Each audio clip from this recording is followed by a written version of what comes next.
नमस्कार, मैं हूं सुनील बॉबी और आप इस समय देख रहे हैं अपना खास कार्यक्रम बिहार समाचार, जहां बातें करते हैं बिहार की, खबरें होती है बिहार की खबरों के साथ साथ देश दुनिया में क्या कुछ चल रहा है, तमाम खबरों से हम आपको कराते हैं अपडेट। बिहार में शिक्षा रोजगार का क्या है हाल और गाँव की सरकार को लेकर क्या कर रही है बिहार सरकार, तमाम खबरों से हम आपको कराते हैं अपडेट।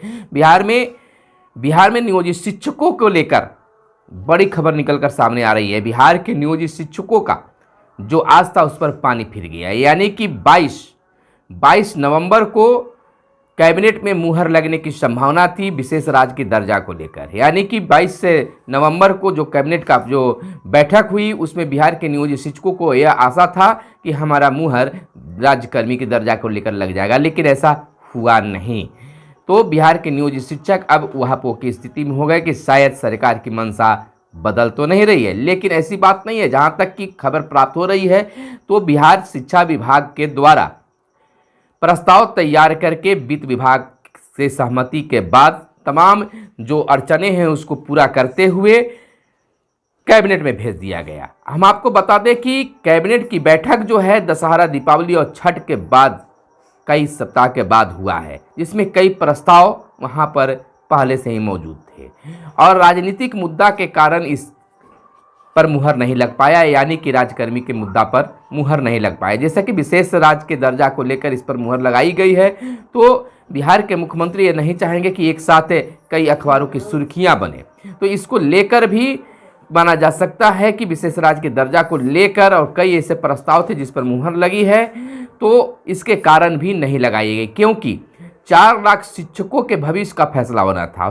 4 लाख नियोजित शिक्षकों के साथ साथ एक परिवार में एक शिक्षक पर 5 व्यक्ति, यानी कि एक परिवार 4 लाख परिवार की बात थी। तो ये बड़ी खबर बिहार के लिए हो सकता है, तो इस कारण से भी नहीं लगाया। लेकिन यह कन्फर्म है कि तमाम चीज़ों को पूरा करते हुए, सब विघ्नों को खत्म करते हुए, समस्याओं को समाप्त करते हुए शिक्षा विभाग प्रस्ताव तैयार करके कैबिनेट में भेज दिया गया है। तो कैबिनेट में जो जाता है प्रस्ताव, वह प्रस्ताव फिर मुख्यमंत्री के पास में जाता है। मुख्यमंत्री संतुष्ट होते हैं तो उसको पुनः कैबिनेट में इसको पारित करने के लिए, मुहर लगाने के लिए भेजते हैं।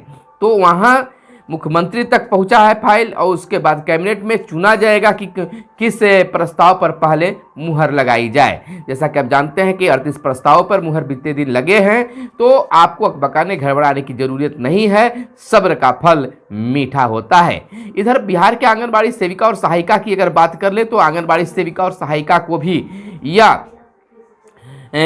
आशा था कि कैबिनेट में हमें भी वेतन बढ़ोतरी, मानदेय बढ़ोतरी का मुहर लगेगा, लेकिन कैबिनेट में इनकी चर्चा तक नहीं हुई। उसी तरह से आशा कार्यकर्ताओं को भी आशा थी कि कैबिनेट से भी हमें कुछ इस बार मिलेगा, लेकिन इन तमाम लोगों को, चाहे आशा कार्यकर्ता हो, आंगनबाड़ी सेविका सहायिका हो या कोई और हो, उनको भी अकबकाने घबराने की जरूरत नहीं है, उनकी भी प्रस्ताव पर मुहर जरूर लगेगी। लेकिन आंगनबाड़ी सेविका और सहायिका के लिए एक बुरी खबर भी निकलकर सामने आ रही है।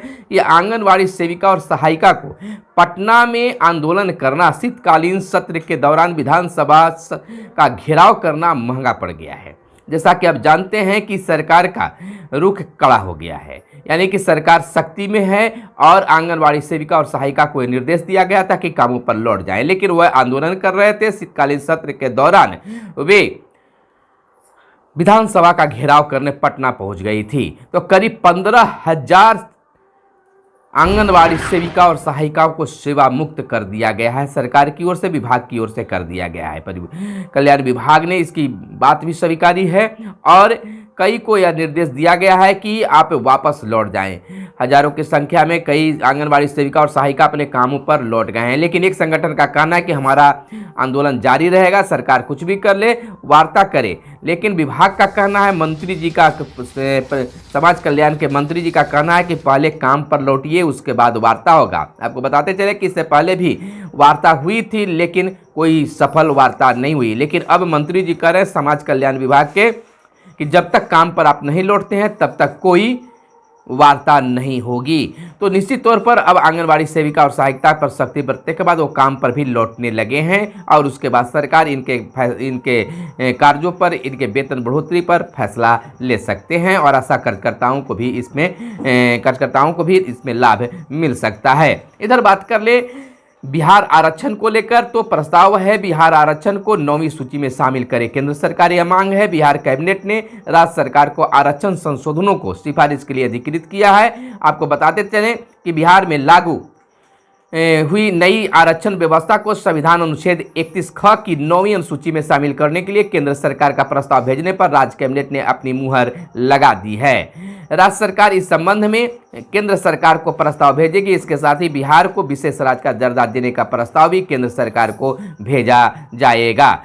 इधर हम आपको बताते चले कि बिहार को विशेष राज्य का दर्जा देने के लिए लगातार कदम चल रही है, तो इस तरह के कई बातें भी सामने निकल कर आई है। 2010 से मांग रहे हैं विशेष राज्य का दर्जा। मुख्यमंत्री नीतीश कुमार ने कहा है कि बिहार को विशेष राज्य का दर्जा देने की मांग वर्ष 2010 से ही कर रहे हैं। इसके लिए 4 नवंबर 2012 को दिल्ली गांधी मैदान व 17 मार्च 2013 को दिल्ली के रामलीला मैदान में अधिकार रैली भी की गई थी, लेकिन केंद्र सरकार जो है इस पर अब तक कोई विचार नहीं कर पाई है। तो इधर भाजपा के प्रदेश अध्यक्ष सम्राट चौधरी का भी बयान आ गया कि चुनाव आते ही याद आता है विशेष राज्य का दर्जा मुख्यमंत्री को।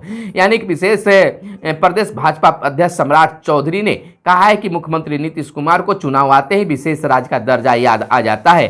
चुनाव आ रहा है तो आरक्षण और नौकरी की बात कर रहे हैं, यह सभी ढकोसला है। तो इधर हम आपको बताते चले कि इस तरह की राजनीति बिहार में चल रही है और नए शिक्षकों को लेकर बड़ी खबर निकलकर सामने आई है। शिक्षक भर्ती को लेकर नए शिक्षकों को योगदान में आ रही है कई दिक्कत। दूसरे राज्यों व केंद्र सरकार के विभिन्न विभागों में नौकरी कर रहे सफल शिक्षक अभ्यर्थियों को 30 नवंबर तक विरमण पत्र के साथ योगदान देने की दिक्कतें आ रही है। इस समस्या को लेकर बड़ी संख्या में चयनित शिक्षकों ने विभाग से फरियाद की है। इधर हम आपको बता दें कि 2010 से मांग की बातें चली आ रही है मुख्यमंत्री के द्वारा और इस पर अब राजनीतिक भी होना शुरू हो गया है। यानी कि विशेष राज्य के दर्जे का प्रस्ताव केंद्र को भेजा जाएगा। कैबिनेट विभाग के अपर मुख्य सचिव डॉक्टर एस सिद्धार्थ ने कहा है कि बिहार को विशेष राज्य का दर्जा देने का प्रस्ताव भी केंद्र सरकार को भेजा जाएगा।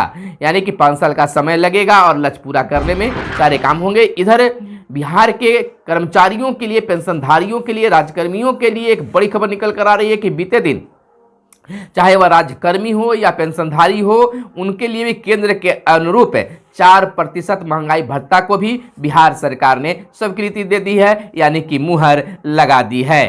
तो यह भी एक बड़ी खबर बिहार के राज्यकर्मियों के लिए हो गई है। तो मुख्यमंत्री नीतीश कुमार का भी एक और बड़ा बयान आ गया कि सभी विभाग आरक्षण के नए प्रावधान तत्काल लागू करें। यानी कि बिहार के मुख्यमंत्री नीतीश कुमार ने सभी विभागों को नए प्रावधान जो हैं उसको लागू करने की बातें की है। विभागों को नए आरक्षण प्रावधान तत्काल लागू करने को कहा है। उन्होंने बीते दिन सभी सरकारी विभागों में आरक्षण संशोधन अधिनियम 2023 के प्रावधानों को लागू करने के लिए एक अरण्य मार्ग स्थित संकल्प में उच्च स्तरीय समीक्षा बैठक भी की और अधिकारियों को आवश्यक दिशा निर्देश दिए। नए प्रावधानों के तहत बिहार में आरक्षण की सीमा बढ़ाकर 75% कर दी गई है।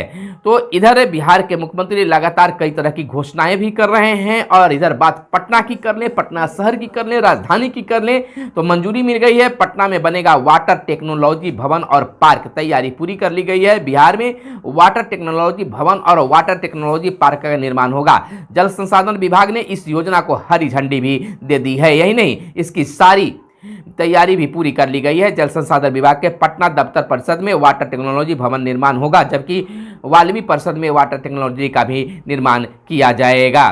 तो इधर हम आपको बता दें कि 6060 प्रधानाध्यापक पदों पर नियुक्ति की अधियाचना भेजी गई है। बिहार लोक सेवा आयोग की ओर से जल्द निकाला जाएगा विज्ञापन। नियुक्ति प्रक्रिया अगले सप्ताह से प्रारंभ होने की भी संभावना बताई जा रही है। यानी बिहार के माध्यमिक एवं उच्च माध्यमिक विद्यालयों में 6060 पदों पर प्रधानाध्यापकों की नियुक्ति प्रक्रिया अगले सप्ताह से प्रारंभ होगी। इसके लिए विभाग ने प्रस्ताव तैयार कर लिया है। इधर आज से यानी कि बीते दिन से नौकरी और दाखिले में 75% आरक्षण की बात शुरू हो गई है। यानी आज से यह तमाम काम शुरू हो गए हैं। राज्यपाल आलेरकर ने दी विधेयकों की मंजूरी। राज्य सरकार ने जारी किया अधिसूचना। आरक्षण तत्काल प्रभाव से किया गया है लागू। इधर बता दें कि विधानमंडल के दोनों सदनों से सहमति से पारित 2 विधेयकों बिहार पदों एवं सेवाओं की रिक्तियों में आरक्षण, अनुसूचित जाति, अनुसूचित जनजाति एवं अन्य पिछड़े वर्गों के लिए संशोधन विधेयक 2023 एवं बिहार शैक्षणिक संस्थानों में नामांकन आरक्षण संशोधन विधेयक 2023 को राज्यपाल राजेंद्र विश्वनाथ आलेरकर के हस्ताक्षर और गजट अधिसूचना के साथ ही राज्य की सरकारी सेवाओं और सरकारी शिक्षण संस्थानों के दाखिले में आरक्षण की नई व्यवस्था तत्काल प्रभाव से लागू कर दी गई है। तो अब बिहार में लागू कर दिया गया है और इसमें नौकरियों में भी लाभ मिलेगा। इधर फिर से बिहार के शिक्षा सचिव अपर मुख्य सचिव के पाठक का एक बड़ा चीज आ गया है, यानी कि बिहार के सभी 71,863 प्रारंभिक विद्यालयों में चलाई जाएगी मिशन दक्ष योजना। यानी कि राज्य के सभी 71,863 प्रारंभिक विद्यालयों में मिशन दस्ता योजना 1 दिसंबर से शुरू होगी। इस योजना में कक्षा 1 से 5 तक के 25 लाख बच्चों की पढ़ाई में अव्वल बनाने का लक्ष्य है। इसके तहत प्रत्येक शिक्षक 5 कमजोर बच्चों को अतिरिक्त समय में पढ़ाएंगे। अप्रैल में बच्चों की जिला स्तर पर परीक्षा ली जाएगी। अगर इसमें बच्चे फेल करेंगे तो प्रधानाध्यापक और शिक्षकों पर कार्रवाई होगी। इसके हर जिले में जिलाधिकारी को अध्यक्षता में कमेटी बनाई गई है। तो यह के पाठक के द्वारा बड़ी योजना लाई गई है और इस पर काम भी शुरू हो गया है। इधर बिहार में 75% आरक्षण विधेयक को राज्यपाल की मंजूरी के तुरंत बाद सरकार ने जारी कर दिया है अधिसूचना और सरकारी नौकरियों में भी आरक्षण का लाभ मिलेगा। तो इस तरह से कई बड़ी खबरें निकलकर सामने आई है। लगातार बिहार में मौसम का मिजाज भी बदलते जा रहा है, ठंड की स्थिति बढ़ते जा रही है, कई तरह की वैकेंसियां भी सामने आई है। हमारे चैनल पर आप बने रहिए, तमाम खबरों से आपको अपडेट कराते रहेंगे। कैमरे के पीछे हैं मिस्टर साहिल और आप तक वीडियो पर पहुंचाते हैं मयंक प्रताप। फिर मिलते हैं अगले वीडियो में, तब तक के लिए दीजिए इजाजत। धन्यवाद। जय हिंद, जय भारत, वंदे मातरम।